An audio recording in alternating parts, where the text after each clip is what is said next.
And now it's time for the 27 Sports Full Court Press.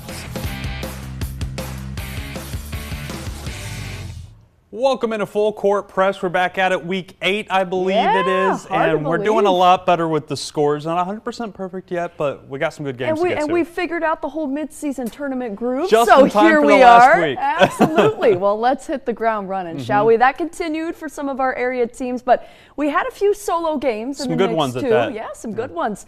Roll the tape. We'll start with a little 5A city rivalry matchup between Topeka West and Shawnee Heights. Both these squads playing some pretty good hoops right now. Top 10 teams. Oh yeah, the visitors though getting off to a hot start in this one. Malachi Duncan feeding Javian Chambers, and Chambers makes it look easy out there, using the glass like his best friend.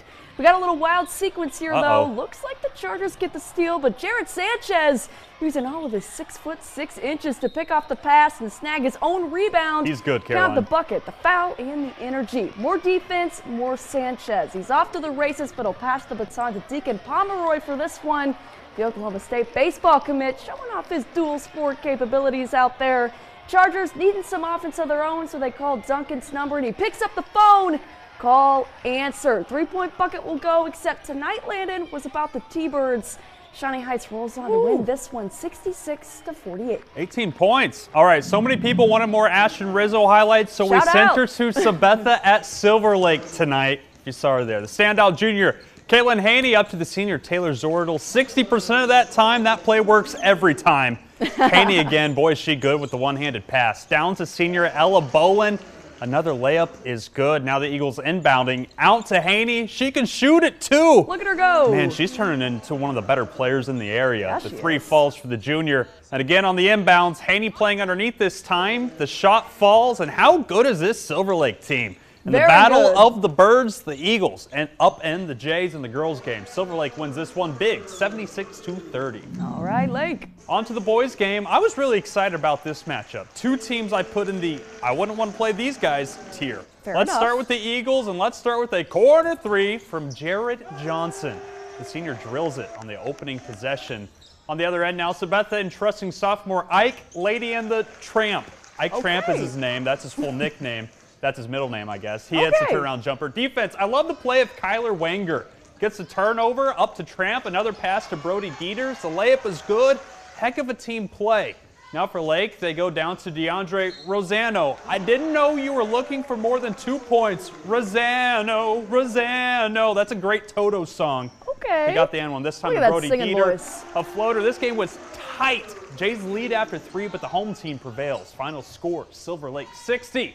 Sabetha 58. Ooh, tight one. 2 more for me. Last week we had the Topeka Invitational. How about the Capital City Classic? How about it? We start with Shawnee Heights at Topeka West. Off a Charger miss, it's standout sophomore KK Emmett with the rebound and pass to Cadence Torres. Layup is good for the Thunderbirds. Now top of the key, Haley Bowers to Rihanna Vega. The 3 rattles home. Hard to play defense on a 6-footer that can shoot. Yeah, it is. Chargers on offense now. JK, this is a defensive highlight. Bowers again taking it herself this time. Transition layup falls, but how about a bit of Emmett? The wit and grit to commit and hit. She's legit. It'd make me want to quit and submit and sit on the bench this time. She gets the inbounds and takes it herself. Team high 25 for the Rising Star, now out of Tecumseh. Chargers put up a fight, but it's the T-Birds that advance to tomorrow's title game. They win 65-32. And all right, for the right to fight against Shawnee Heights, we have Washburn Rural taking on Lawrence. Off the opening tip, future Washburn soccer player Kate Hink takes it herself, passes to Madison Lemke for the layup. She's rowing at K-State next year. Yeah, she is. Blues lead early. Next possession, Hink to another future K-Stater. That's sophomore Maddie Vickery. Cats well and represented. one is good. Such a talented team. Bunch of college players. And Hink thinks, I've had enough. I'm shooting this one herself. Gets a baseline jumper to fall. Now Vickery catching in the high post. One dribble inside, steps back. She can score at all 3 levels. Coach Jeffco North Midi has a good one coming the fall 27. Blues actually trailed midway through the second quarter, but they outscored the Lions by 20 in the second half. Woo. Rural wins at 75-48. Tomorrow's title game, Shawnee Heights versus Washburn Rural. All right, more tournament time. How about a little trip to Winchester? Winchester home of the Chargers for the Jefferson County North Invitational. Buckle up, y'all. Semifinals night. We'll start with Northeast Kansas and Oskaloosa girls, and they'll get the party started by beating the first quarter buzzer. How about that? Off the dime from Maisie Peak, Paris Marsh marches right up to the basket. She'll get it to go. Oski's going on a little run here, though. The Nighthawks leaving Emma Vogel by herself, and she makes them pay. Bears led by as many as 12 in the second, that is, until the Nighthawks come to life. Guess what, Landon? What's up? The banks open after dark in Winchester. Sammy Baum uses the window to her advantage. And how about this to close the half? Clock's ticking. Amy Holloway knows it from deep. Nothing but nylon and an 11-0 run before the break. That'll They love them some buzzer beaters. Yeah, they do. North This one came down to the final shot, too. The Bears weren't able to get it off, and Northeast Kansas wins it 46-43. I can't count. They'll play in the championship tomorrow. You got quite the game there. Oh, yeah. We got more Jeffco North Invitational, but this one's up the road in the middle school in Nortonville. Perry LeCompton and Atchison County Community battling for a spot in the 5th place game. And we'll start this one off with some defense from the cause. Atchison County's Addison Crockett's driving through the lane, but Tatum Kulovich says, not today. Get that thing out of here. The Tigers turned it into their defensive bag, though. Mackenzie Burrell jumps the route like a cornerback and takes it the distance for the score.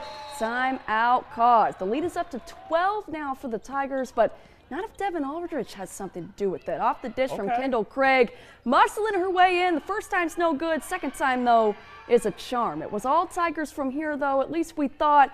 It looked like Atchison County went on to win it. Again, folks, if you had those final scores, please send them our way. We'd love to know who's playing in that tourney tomorrow. We appreciate y'all.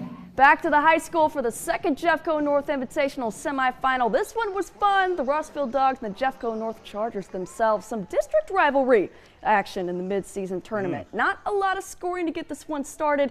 It was scrappy back and forth and physical. Dogs start first until a corner three. Lucy Knoll opening up the scoring for the Chargers. Now it's time for the Dogs, though. Shaylee Hubble, she's coming down with the rebound, finds herself in a pickle, and then Cheyenne Hain right on cue, weaving full speed through traffic for the two. Oh yeah, look at her go. Hain again, turning into a recurring nightmare on both sides of the floor. Looks like she's going to go the distance, but she'll let Maggie Sanders take it from here. Dogs looking like a well-oiled machine out there. Now the Chargers do too. Gwen Blattner waits for the perfect moment to fire. There she goes. Riley Thompson makes it worthwhile. Little 15-0 run to close out the first half. Never hurt nobody. But the Dogs surged back in the second. Rossville won at 43-32, and they'll meet Northeast Kansas in the final tomorrow. How about that? Good for the Dogs. Let's look at some other scores real quick. For the girls' game, Council Grove falls to Marion 29-24. More girls' games, Concordia and Clay Center. Clay Center wins at 43-31. Go Tigers. How about a little rivalry matchup? Wish we could have gotten out to this one. Wamego girls beats Rock Creek 54-46. And another girls' game, Rural Vista and Wabaunsee. They win it 64-37, and for the boys version of that one, Wabaunsee wins it 49-37. Chargers are charging. All right, Clifton Clyde and Onega. Looks like Clifton Clyde won the girls' game 31-17, and they won the boys' game 47-22. All right, a little bit of sweep action. And for some more boys hoops, Seaman and DeSoto. Seaman wins a tight one 55-49.